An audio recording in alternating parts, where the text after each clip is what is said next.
मैं बहुत थकी हुई हूँ, सोना चाहती हूँ। वो तो जाहिर है, आप बिल्कुल नॉर्मल है। एंजॉय किया काफी आपने, लेकिन बहुत अच्छा किया। शब बखैर बेटी। शब बखैर।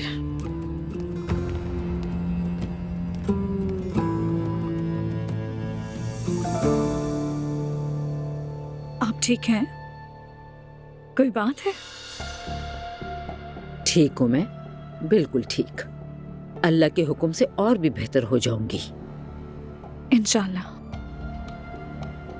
सोने जा रही हूँ मैं, इजाजत चाहती हूँ।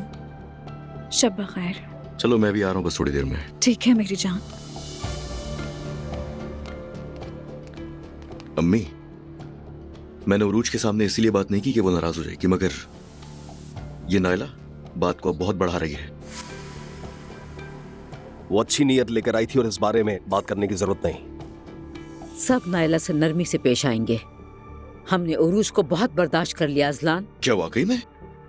मुझे समझ नहीं आ रहा उसने आखिर किया क्या है, आपके साथ क्या किया है? यानी कुछ तो ऐसा किया होगा ना जिसपे मैं कहूँ कि हाँ उसको बिल्कुल ठीक मार पड़ी है। मैंने उरूज को हाथ भी नहीं लगाया। मुझे नायला पर पूरा यकीन है। लो, इसमें तो कुछ भी नया नहीं है, मगर हैरत की बात यह है कि अम्मी को भी नायला पर यकीन है। अगर मैं सच बताऊं तो मेरी तो हद। ठीक है, बस करो, चुप हो जाओ अजलान।